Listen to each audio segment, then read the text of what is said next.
Look around you. The world is loud, restless, drowning in noise, and most people drown with it. They talk to be seen. They move to be noticed. They fill every silence, as if stillness were something to fear. But the more noise they create, the less control they actually have. Because real strength was never built in constant reaction. It was built in restraint. The Stoics understood this long before the world became this chaotic. They knew that anyone who cannot control their thoughts, their words, and their attention will eventually be controlled by something else. And somewhere along the way, it became normal to mistake activity for progress, expression for power, and distraction for purpose. But look closer. The ones who are truly grounded, truly focused, rarely need to announce themselves. They are not rushing to respond, not desperate to explain, not pulled in every direction by every passing thought. There is a quiet discipline in them, a kind of inner order, and it keeps them steady in a world that is constantly shaking. The mind moves fast, faster than most people realize. One moment, everything is calm. The next, a single comment, a shift in tone, or even a glance sends your thoughts spiraling. You replay what was said. You imagine what could happen. You build entire scenarios that feel real, even though they haven't happened. It feels like control, like preparation, like awareness. But slow it down. Look closely. Most of that thinking isn't helping you. It isn't solving anything. It's just pulling your attention away from where it actually matters. There's a habit people develop without noticing. They treat every thought as if it deserves a response, as if every idea must be examined, expanded, and taken seriously. But most thoughts are not important. Many are just echoes of fear, fragments of memory, conditioned reactions. And yet people hold on to them, analyze them, give them weight they were never meant to carry. That's where the exhaustion begins. Not from doing too much, but from thinking about too much that doesn't matter. This is where a shift begins, quietly, subtly. You start to see that just because a thought appears doesn't mean it's true. It doesn't mean it's useful. It doesn't even mean it deserves your attention. It's just there. And what you do with it, that's where your control begins. The Stoics didn't try to eliminate thoughts. They learned to filter them, to decide which ones deserved attention and which ones didn't. Because when everything feels urgent, your mind becomes a place of constant tension. You're always reacting, always adjusting, always trying to stay ahead of something that isn't even real. And over time, that becomes your default. But it doesn't have to stay that way. Like any pattern, it can be changed. It can be retrained. And it begins with something simple but difficult, letting thoughts pass without engaging with them. At first, it feels unnatural, even uncomfortable, because you're used to reacting, analyzing, following every mental thread to its end. But when you pause, even briefly, you create space. And in that space, something shifts.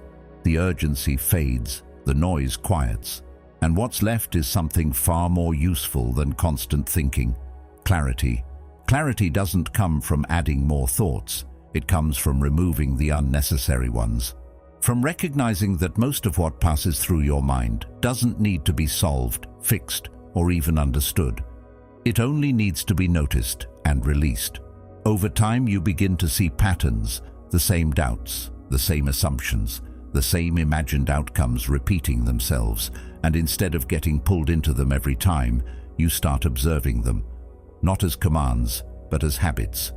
And once you see them clearly, they begin to lose their grip on you. This is where control quietly returns. Not control over everything around you, but control over where your attention goes. And that changes everything, because attention is limited. Every thought you engage with costs you something: time, energy, focus. And when that attention is constantly spent on things that don't matter, there's nothing left for what does. That's why this shift matters. It's not about thinking less for the sake of it. It's about thinking with intention, choosing where your mind goes instead of letting it wander. And when you do that consistently, something begins to stabilize. Situations that once overwhelmed you start to feel manageable. Reactions that once felt automatic become optional. You stop being pulled in every direction. You start moving with direction. You begin to notice something else as well. The less you react, the more you see, the more you hear, the more you understand. You're no longer caught inside every thought or every moment. You're slightly outside of it, aware, steady, observing. And that awareness gives you an advantage most people never develop. Because while others are reacting, you are choosing. While others are overwhelmed, you are clear. And that clarity doesn't come from doing more. It comes from doing less, but doing it with precision. That is the difference. Quiet, but powerful. Invisible, but undeniable. If this way of thinking resonates with you, then don't just listen and move on. Let it stay with you. Let it shape how you think, how you respond, how you live. And if you choose to subscribe, let it not be out of habit, but as a decision, a commitment to keep refining your mind, to keep removing what doesn't matter, and to keep building a life that is guided by clarity, not noise. As this becomes more natural, something else starts to fade. The constant need to analyze every situation, to predict every outcome, to prepare for every possible scenario. You begin to trust your ability to respond when it actually matters, instead of trying to control everything in advance. That trust reduces the noise even further. And in its place, there's a kind of calm that isn't forced. It's just there. This doesn't mean your mind becomes empty. It becomes focused, more selective, more deliberate. And that shift, quiet as it is, changes how you move through the world. Because when your mind is no longer reacting to everything, you're no longer being pulled in every direction. You're choosing where to go. And that choice, simple as it sounds, is where everything begins to change. When the mind is scattered, speech becomes scattered too. Words start flowing without direction, not because there is something meaningful to say, but because silence feels uncomfortable. People speak to fill gaps, to avoid being overlooked, to defend themselves before they are even challenged. Conversations become less about understanding and more about being seen, being heard, being acknowledged. And over time, this constant output begins to dilute the value of what is being said. When everything is expressed, nothing stands out.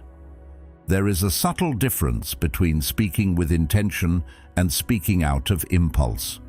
Most don't notice it because the habit forms early. A thought appears, and almost immediately it turns into words. No pause, no filter, no reflection. It feels natural, even necessary. But when you begin to slow that process down, something unusual happens. You start catching yourself before you speak. You feel the impulse rise, but instead of acting on it, you let it pass. And in that brief moment of restraint, you realize how much of what you were about to say wasn't needed at all. At first, this restraint feels strange, almost like you're holding something back that should be released. There's an internal pressure, a sense that silence might be misunderstood, or that not speaking could make you seem less engaged. But that discomfort doesn't last. It fades as quickly as it appears, and in its place, something far more valuable begins to develop. Awareness. The kind that only emerges when you're no longer busy preparing your next sentence. As this awareness grows, your perspective shifts. Conversations become less about participation and more about observation. You're no longer trying to insert yourself into every moment. You're allowing the moment to unfold, taking in more than you give out. And ironically, this makes your presence stronger, not weaker. Because when you do choose to speak, it comes from a place of clarity rather than reaction. There's a weight to words that have been considered, a precision that can't be faked. When you speak less, each word has more space around it, more room to be heard, more time to be understood. People begin to notice this, even if they don't consciously realize why. They listen more closely. They pay attention, not because you're louder, but because you're more deliberate. This doesn't mean withdrawing completely or becoming distant. It means being selective, understanding that not every thought needs to be shared, not every opinion needs to be voiced, and not every silence needs to be filled. That selectivity becomes a form of control, not over others, but over yourself, and that control changes how you move through conversations. You start to recognize how often people reveal more than they intend simply by speaking too much. They explain when no explanation is needed. They justify when no one asked. They expose their doubts, their insecurities, their plans, all in an effort to connect or be understood. But in doing so, they give away clarity they could have kept. And once you see this pattern, it becomes difficult to ignore. Over time, this shift becomes natural. The urge to speak unnecessarily weakens. The need to be constantly acknowledged fades, and what replaces it is a quieter confidence, one that doesn't depend on constant expression to exist. Because when you're no longer trying to prove yourself through words, you begin to rely on something deeper: your presence, your actions, your consistency. There's a reason why measured speech has always been associated with wisdom, not because silence itself is wise, but because it reflects control. It shows that you're not driven by impulse, not reacting to every thought, not compelled to fill every gap. That kind of control is rare, and because it's rare, it stands out. The Stoics understood this well. They saw speech as something to be used carefully, not freely, not restricted out of fear, but refined through awareness. We have 2 ears and 1 mouth so that we can listen twice as much as we speak. That idea isn't just about communication, it's about balance, about knowing that understanding comes more from receiving than from expressing. As you continue to practice this, something else becomes clear. The less you speak, the more you notice how much others rely on constant talking to feel secure. It becomes almost visible. The interruptions, the over-explanations, the need to control the direction of a conversation. And instead of being pulled into that pattern, you remain steady, listening, observing, choosing when to engage. And when you do speak, it's different. Not rushed, not reactive, not scattered. It's clear, direct, intentional. And because of that, it carries more weight than a stream of unnecessary words ever could. This is where the shift connects back to something deeper. Thinking less doesn't mean thinking poorly. Speaking less doesn't mean having nothing to say. It means removing what doesn't matter, so what does remains. And that principle, applied consistently, changes how you communicate, how you're perceived, and ultimately how you understand the world around you. Because in the end, it's not about silence for the sake of it, it's about clarity. And clarity, once it becomes part of how you think and speak, begins to influence everything else. Something begins to shift once the noise settles. Not all at once, not in a dramatic way, but gradually, almost quietly. The energy that was once scattered across endless thoughts and unnecessary words doesn't disappear. It gathers. It has nowhere else to go, so it starts to collect in one place, and that place becomes your attention. At first, it feels unfamiliar, like you're holding something you're not used to carrying. But the longer you stay with it, the clearer it becomes. This isn't emptiness, it's concentration. As Marcus Aurelius wrote, the happiness of your life depends upon the quality of your thoughts. Most people never experience this fully because their attention is constantly pulled in different directions. A little here, a little there. One idea followed by another, one distraction layered on top of the next. It creates the illusion of movement, but not real progress. Because when your focus is divided, your effort is divided. And when your effort is divided, nothing gets the depth it needs to grow. It's not a lack of ability that holds most people back. It's the absence of sustained attention. That realization can be uncomfortable. It challenges a common belief that doing more leads to becoming more. But in reality, it often leads to the opposite. More tasks, more ideas, more directions, each one taking a piece of your energy until there's not enough left to do anything well. And over time, that scattered approach becomes a habit. You start something, then move to something else before it's complete. You shift directions not because it's necessary, but because your attention can't stay still long enough to see anything through. When that pattern is interrupted, even slightly, the difference becomes noticeable. You choose one thing and stay with it. Not because it's easy, but because you've decided it matters. And that decision changes how you approach it. You're no longer rushing or dividing your attention. You're present, fully engaged. And in that state, something begins to develop that can't be replicated through scattered effort. Depth. Depth takes time. It requires patience. It demands that you resist the urge to switch, to check something else, to chase something new. And that resistance is where most people struggle. Not because they don't understand the importance of focus, but because they're not used to maintaining it. The moment it becomes difficult, the mind looks for an exit, a distraction, a different task, anything that feels easier in the moment. But every time you give in to that impulse, you reinforce the habit of inconsistency. Staying with one thing, especially when it becomes challenging, starts to reshape that habit. It builds a different kind of discipline. Not loud or visible, but steady. The kind that doesn't rely on motivation to function. It's not about feeling ready or inspired. It's about continuing because you've chosen to continue. And that choice, repeated over time, creates momentum. As that momentum builds, your relationship with work begins to change. Tasks that once felt overwhelming become manageable, not because they've changed, but because your approach has. You're no longer splitting your attention between multiple things.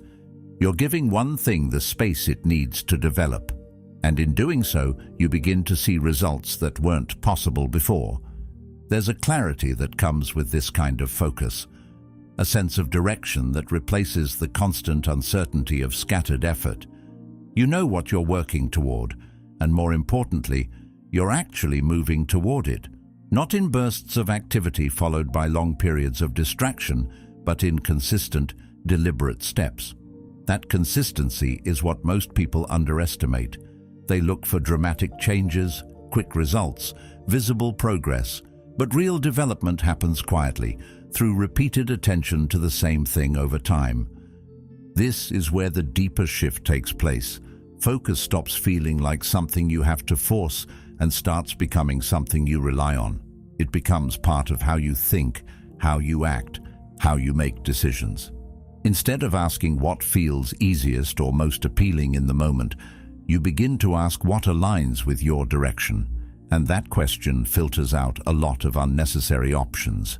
You become more selective, not out of limitation, but out of clarity. You start to understand that every choice has a cost, especially when it comes to attention.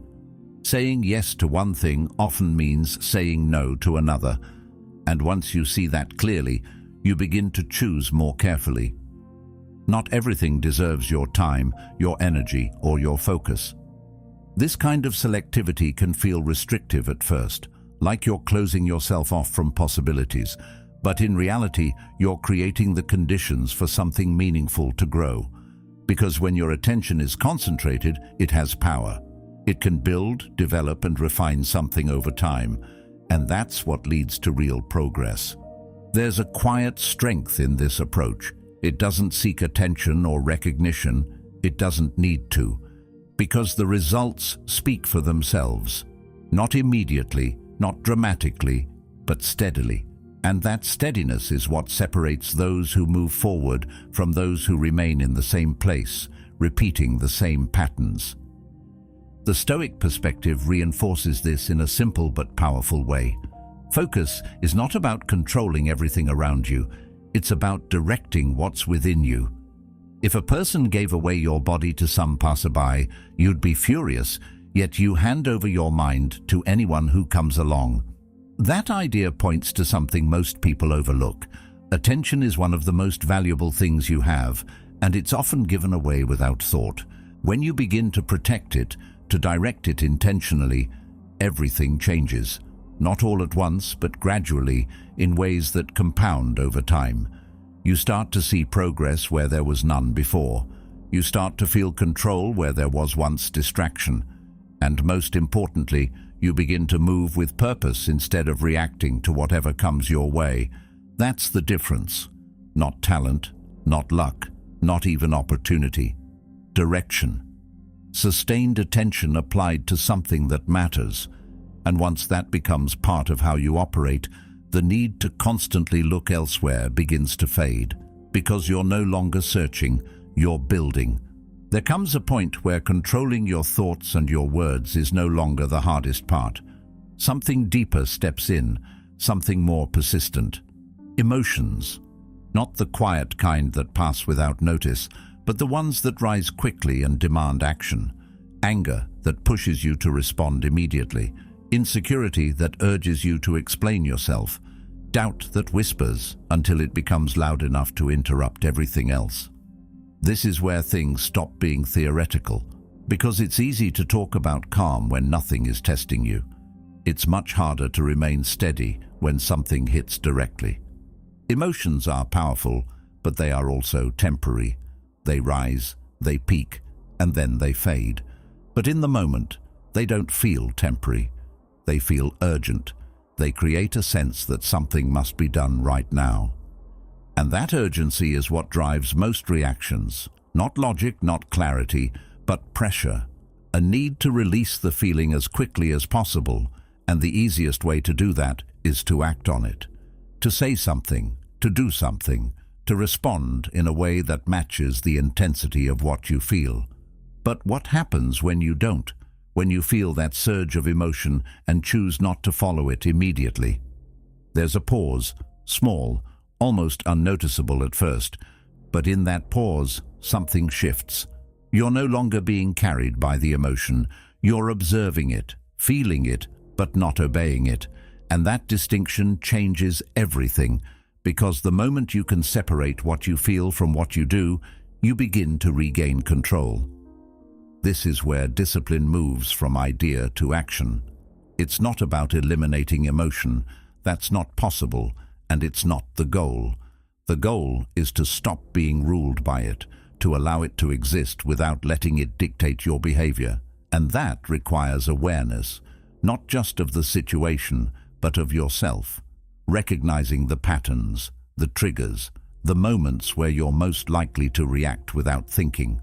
Over time, you start to see those moments more clearly. The slight tightening in your chest when something bothers you. The quick shift in your thoughts when you feel challenged. The impulse to respond before you've fully understood what's happening. These are signals, not commands. And once you begin to treat them as signals rather than instructions, your response changes. Instead of reacting immediately, you wait. Not passively, but intentionally. You give yourself space to understand what's actually happening, not just what it feels like is happening. And in that space, your perspective widens. You start to see more than just your initial reaction. You consider consequences, context, timing. You move from impulse to decision. This doesn't mean you become slow or hesitant. It means your actions become deliberate. You respond when it matters, not when it's easiest. And that distinction is what separates controlled behavior from reactive behavior. One is chosen, the other is automatic. There's a certain strength in being able to remain steady when everything around you is pushing for a reaction. Not because you're suppressing what you feel, but because you're choosing how to express it. You're not denying the emotion, you're directing it, and that direction is what keeps you grounded. Most people don't develop this because they never question their reactions. They assume that feeling something strongly means they should act on it. But intensity doesn't equal accuracy. Just because something feels urgent doesn't mean it's important, and just because something feels right in the moment doesn't mean it will lead to the right outcome. That's why this discipline matters. It creates a gap between feeling and action, a space where you can evaluate instead of react. And that space, even if it's brief, gives you control. It allows you to choose your response instead of defaulting to it. The Stoics approached this with a kind of clarity that still applies. They understood that emotions are part of being human, but they also recognized the danger of letting them lead. No man is free who is not master of himself. That idea isn't about restriction, it's about ownership of your thoughts, your words, and most importantly, your actions. As you continue to practice this, the intensity of those moments doesn't disappear, but your response to them changes. You become less reactive, more composed. Situations that once pulled you in no longer have the same effect. Not because they've changed, but because you have. And once you start to see that clearly, the question becomes less about what you feel and more about what you choose to do with it. Because that choice, repeated over time, defines how you move through everything else. These reactions feel personal, like they belong to you. But when you look closer, they follow patterns. The same situations produce the same responses again and again. It's almost predictable, not because you lack awareness, but because the habit is deeply ingrained, built over years of trying to be accepted, trying to avoid discomfort, trying to protect yourself from things that once felt threatening. And over time, those protective responses stopped being conscious choices and became default behaviors. That's why interrupting them feels so different. The first time it happens, it's subtle. You feel the urge to react, but instead of following it immediately, you hesitate, just for a second. And in that second, something changes. The reaction doesn't disappear, but it loses its control over you. It becomes something you can observe instead of something you must obey. That small gap, barely noticeable, is where your control begins. At first, that space is fragile, easy to lose. The moment pressure increases, the old pattern tries to take over again, and often it does. But even then, something has shifted. Because once you've experienced that pause, even briefly, you know it's possible. You know that your reactions are not as fixed as they once felt. And that knowledge changes how you approach the next moment. You begin to see that control isn't about stopping emotions from happening. It's about what you do when they appear. The feeling rises, just as it always has. But now there's an option, a choice. Not to suppress it, not to deny it, but to decide how it will be expressed, or if it will be expressed at all. And that decision, even when it's difficult, starts to reshape the pattern. Over time, that pause becomes more accessible. It doesn't require as much effort to create. You start recognizing triggers earlier. The signs become clearer. The shift in your thoughts, the tension in your body, the familiar pull toward a reaction you've repeated many times before. And instead of being caught off guard, you're prepared. Not to fight the emotion, but to meet it with awareness. This awareness brings a different kind of clarity. You start to understand why certain reactions happen, not just on the surface, but beneath it. The need to prove something, the fear of being misunderstood, the discomfort of uncertainty. These underlying reasons become visible, and once they are, the reaction itself starts to lose its intensity, because it's no longer just about what's happening in front of you. It's about patterns you can now see. As Carl Jung observed, until you make the unconscious conscious, it will direct your life and you will call it fate. That understanding changes how you respond. You're no longer acting out of habit alone. You're considering context, consequence, and intention. The response becomes something you shape, rather than something that shapes you. And even when you do react, it's different, less automatic, more deliberate, less driven by impulse, more guided by awareness. There's a quiet strength in this shift. It doesn't announce itself. It doesn't seek recognition, but it shows up in moments that used to feel overwhelming. Situations that once triggered immediate reactions now unfold differently. Not because they've changed, but because your relationship to them has changed. You're no longer caught inside the reaction. You're standing slightly outside it with the ability to choose.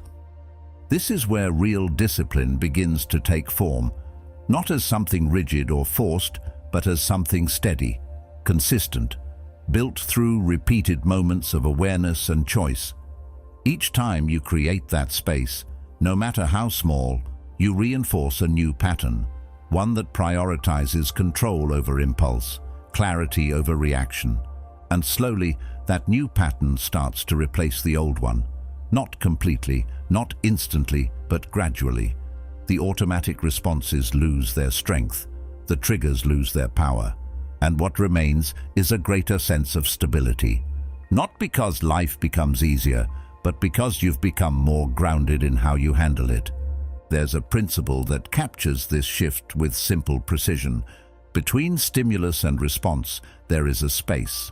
In that space is our power to choose our response. That space is easy to overlook, but once you become aware of it, it becomes central to everything. It's where reactions are interrupted, where patterns are questioned, where control is reclaimed. As this awareness deepens, something else becomes clear.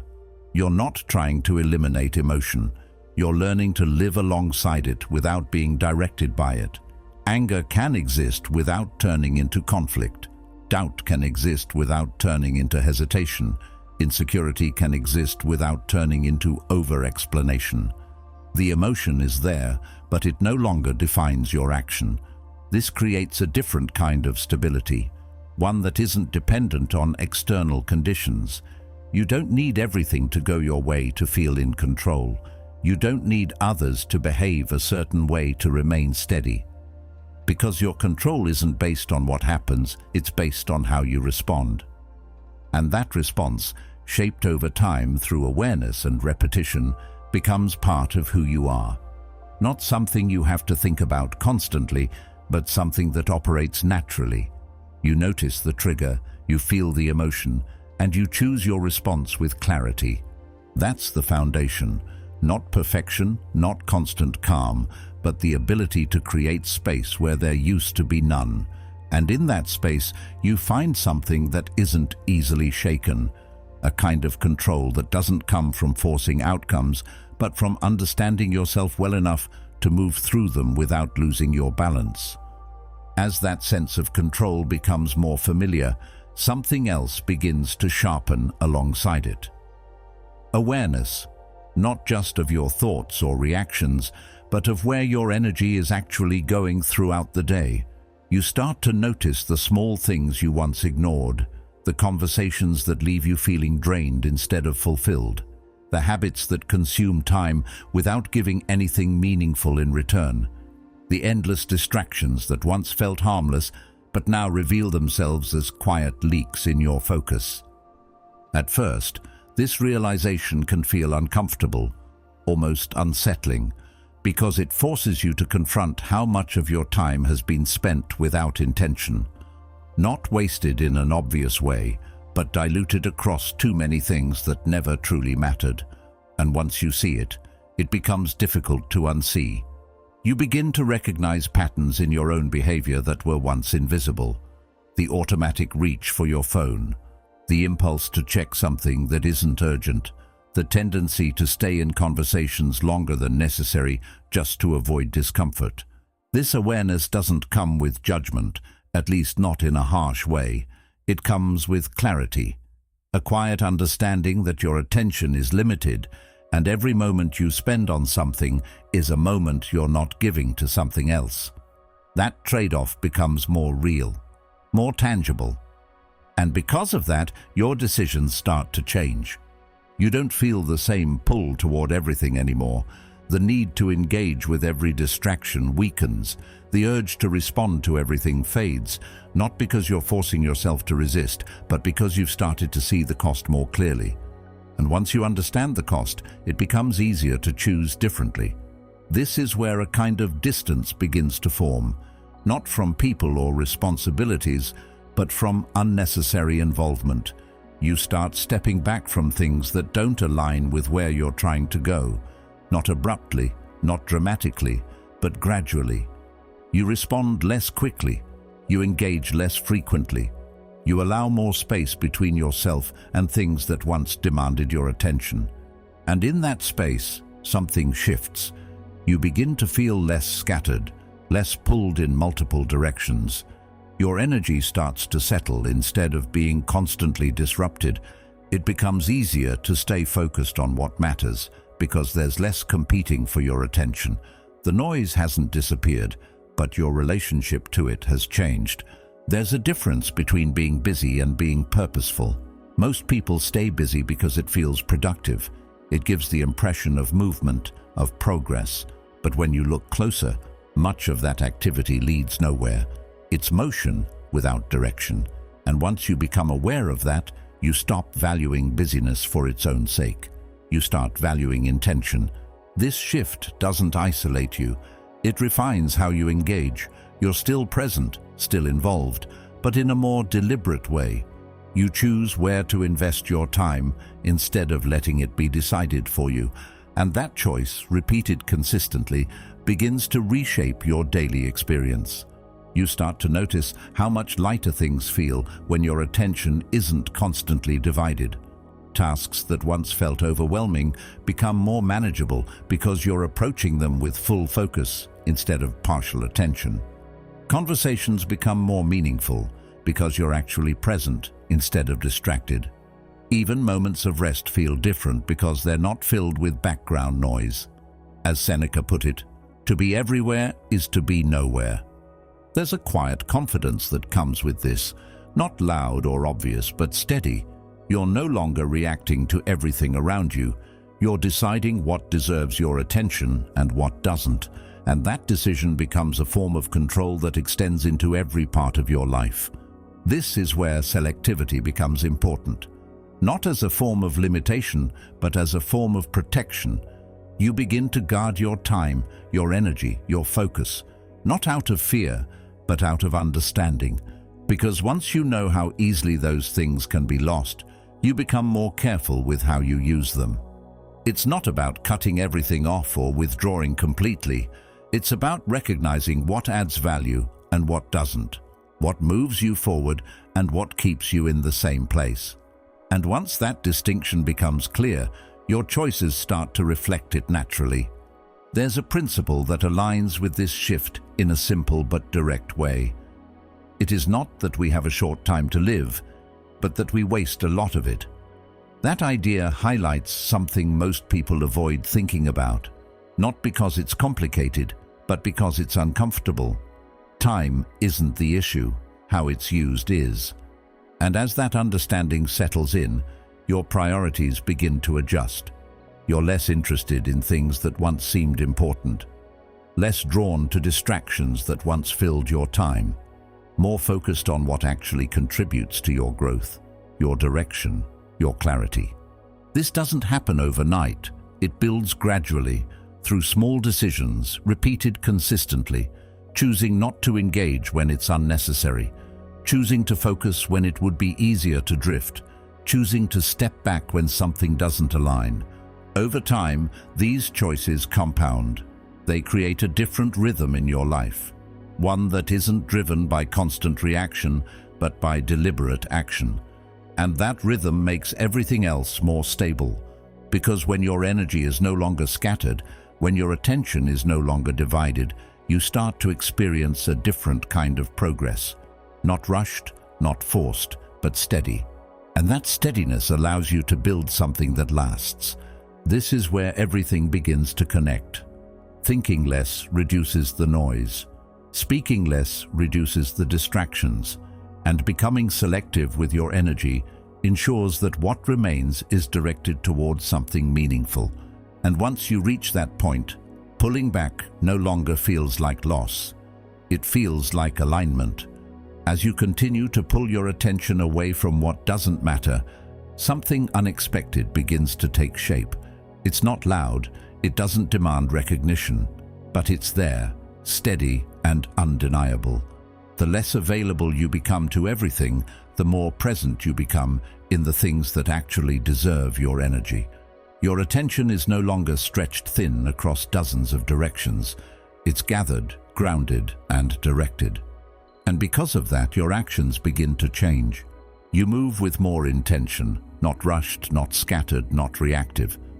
There's a pause before decisions, not out of hesitation, but out of clarity. You're no longer saying yes to everything that appears in front of you. You're choosing. And that choice creates a kind of precision in how you move through your day. Things that once felt urgent no longer have the same pull. Distractions lose their appeal, and what remains begins to stand out more clearly. This shift is subtle at first, but it becomes more noticeable over time. You stop chasing every opportunity that comes your way, not because you lack ambition, but because you understand that not every opportunity is worth your focus. There's a difference between movement and direction, and once you recognize that, your priorities begin to align differently. You're not trying to do everything anymore, you're trying to do the right things. That difference changes how you approach everything. Tasks become more deliberate, conversations become more meaningful. Even your time alone feels different, not like something to fill, but something to use. And because your attention is no longer divided, you begin to see progress in areas that once felt stagnant, not because you're working harder, but because you're working with more clarity. There's a certain calm that comes with this, not the absence of activity, but the absence of unnecessary activity. You're still engaged, still moving, still building, but there's no rush behind it, no constant need to prove something or keep up with everything. You're moving at your own pace, guided by your own direction, and that pace, steady and consistent, allows you to go deeper instead of just moving faster. As this becomes your default, something else begins to change. The way others perceive you. Not in a dramatic way, but in small, noticeable shifts. People start to listen more when you speak. They pay closer attention to what you do. Not because you're demanding it, but because your presence carries a different kind of weight. There's a difference between someone who is constantly active and someone who is intentionally engaged, and that difference is felt. You don't need to explain yourself as much. You don't feel the need to justify every decision or respond to every opinion. There's a quiet confidence that replaces that impulse, not based on external validation, but on internal clarity. You know where your focus is, and that makes it easier to let go of what doesn't align with it. This doesn't mean everything becomes easy. Challenges still appear, distractions still exist, but your response to them is different. You're not pulled into everything. You're not reacting to every shift in your environment. You're choosing when to engage and when to step back. And that choice gives you a level of control that most people never develop. There's a principle that reflects this shift in a simple but powerful way. The whole future lies in uncertainty. Live immediately. It points to something important. You can't control everything that will happen, but you can control how you use your attention right now. And when that attention is focused, intentional, and directed, it creates a foundation that supports everything else. Over time, this way of operating becomes natural. You don't have to think about it constantly. It becomes part of how you approach situations, how you make decisions, how you manage your time. You're no longer reacting to everything around you. You're acting based on what matters to you. And that difference becomes more visible the longer you maintain it. Not in how much you do, but in how effectively you do it. Not in how busy you appear, but in the results that begin to build quietly over time. Because focus, when sustained, leads to progress, and progress, even when it's slow, compounds. You start to notice that the need to constantly be involved fades. You don't feel the same pressure to respond, to engage, to keep up. There's a sense of stability that replaces it. You're grounded in your direction, and that makes everything else less disruptive. This is where the earlier shifts come together. Thinking less reduces the noise. Speaking less reduces unnecessary expression. Being selective with your energy protects your focus. And all of it leads to this point where your actions are no longer scattered, but aligned. And when that alignment becomes consistent, it changes how everything feels. Work becomes more meaningful. Time becomes more valuable. Decisions become clearer, Not because the world has simplified, but because your approach to it has. There's a quiet strength in this way of moving. It doesn't need attention. It doesn't seek validation. It simply operates, steady, deliberate, focused. And over time, that consistency builds something that doesn't rely on external factors to exist.